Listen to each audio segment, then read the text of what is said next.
টংলাৰ অৰুণোদয় একাডেমীৰ ১৬তম প্ৰতিষ্ঠা দিৱসত ৪ মেধাৱী শিক্ষাৰ্থীক সম্বৰ্ধনা।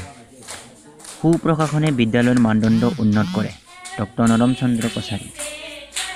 সুপ্ৰশাসনে বিদ্যালয়ৰ মানদণ্ড উন্নত কৰে। বিদ্যালয়ৰ প্ৰশাসনে অনুষ্ঠানখনৰ পৰিচালনাত সদায় গুৰুত্বপূৰ্ণ ভূমিকা গ্ৰহণ কৰে। শিক্ষানুষ্ঠানখনৰ ভাল ফলাফলৰ অন্তৰালত ভাল প্ৰশাসনে নিৰ্ণায়ক ভূমিকা পালন কৰে। এই গুৰুত্বপূৰ্ণ মন্তব্য অৱসৰপ্ৰাপ্ত জিলা পশু চিকিৎসা বিষয়া ডক্টৰ নৰম চন্দ্ৰ কছাৰী।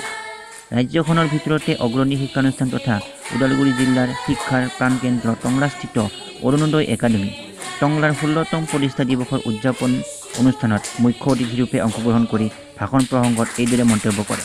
তেওঁ ভাষণ প্ৰসংগত আৰু কয় যে শিক্ষাৰ্থীসকলৰ শীৰ্ষস্থান দখল কৰাই শেষ প্ৰাপ্তি নহয়, ভাল ফলাফল প্ৰাপ্তিৰ বাবে শিক্ষাৰ্থীৰ মন সদায় সুদৃঢ় আৰু কঠোৰ পৰিশ্ৰমী হ'ব লাগিব। সৎসংগ শিক্ষাৰ্থীসকলৰ বাবে গুৰুত্বপূৰ্ণ বিষয় বুলি ভাষণ প্ৰসংগত উল্লেখ কৰে ডক্টৰ নৰম চন্দ্ৰ কছাৰীয়ে। উল্লেখযোগ্য যে ২০০৬ চনত বৃহত্তৰ টংলা অঞ্চলৰ বহুকেইগৰাকী শিক্ষিত যুৱকে শিক্ষাৰ ক্ষেত্ৰত নতুন চিন্তাৰে প্ৰতিষ্ঠা কৰা অৰুণোদয় একাডেমী টংলাৰ সৃষ্টি বহুপতি ভৱন শিক্ষাৰ্থীয়ে ইতিমধ্যে নিজকে প্ৰতিষ্ঠা লাভ কৰিবলৈ সক্ষম হৈছে। আজি উক্ত প্ৰতিষ্ঠা দিৱসৰ লগতে সংগতি ৰাখি শিক্ষানুষ্ঠানখনে চানশ্ৰী Narzary NEET, Suraj Bodo NEET, Ratan Bodo NIT আৰু ভাৰ্গৱ কছাৰী IIT ফুলাম গামোচা আৰু উপহাৰৰ টোপোলাৰ উষ্ম সম্বৰ্ধনা জ্ঞাপন কৰে।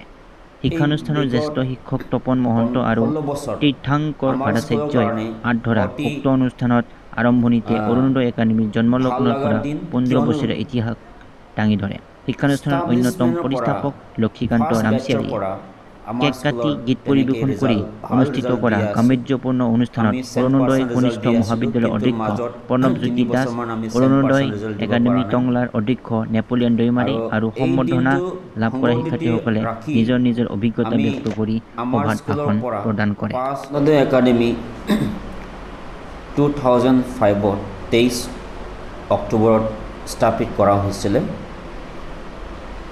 আৰু সেই উপলক্ষে আজি আকৌ 23 অক্টোবৰত 2020 আমি 16 ফাউণ্ডেশ্যন ডে চেলিব্ৰেট কৰা হ'ল। এই বছৰ এই বিগত 16 বছৰ আমাৰ স্কুলৰ কাৰণে অতি ভাল লগা দিন, কিয়নো ষ্টাব্লিছমেণ্টৰ পৰা ফাৰ্ষ্ট বেটছৰ পৰা আমাৰ স্কুলৰ তেনেকৈ ভাল ৰিজাল্ট দি আছোঁ। আমি 100% ৰিজাল্ট দি আছিলোঁ, কিন্তু মাজত 3 বছৰমান আমি 100% ৰিজাল্ট দিব পৰা নাই। আৰু এই দিনটো সংগতি ৰাখি আমি আমাৰ স্কুলৰ পৰা পাছ হৈ যোৱা এইবাৰ JEE আৰু NEET চিট এডমিশ্যন দখল কৰিব পৰা 4গৰাকী ষ্টুডেণ্টক আমি আজি সম্বৰ্ধনা জনালোঁ।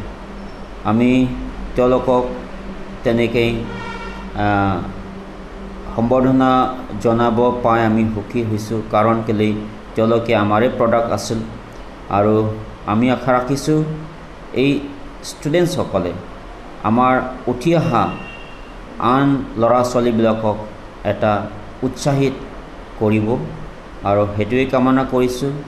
আৰু আমি পাই থাকিম আমাৰ লাগতিয়াল সময়বিলাকক তেওঁলোকক আমি ৰিচোৰ্চ পাৰ্চন হিচাপত আমি পাম। আমি মা দেউতাসকলকো ধন্যবাদ দিছোঁ, কাৰণ উইদাউট মাদাৰ এণ্ড ফাদাৰ সিহঁতে তেনেকৈ নিজৰ শিক্ষা দীক্ষা কৰিব নোৱাৰিলে হয়। তেওঁলোকে মা দেউতাৰ পৰা ছাপৰ্ট পাইছে আৰু টিচাৰ্ছবিলাকো পাইছে, কিন্তু ষ্টুডেণ্টছবিলাকে নিজৰ কৰণীয় কামবিলাক ভালদৰে কৰি গ'ল, আৰু সেইটো কাৰণে আমি ভাল লাগিছোঁ আৰু আশা ৰাখিছোঁ তেওঁলোকে ভাল তেনেকৈ ডাঙৰ এজন ব্যক্তি হ'ব পাৰে, ভাল মহান এটা ব্যক্তি হ'ব।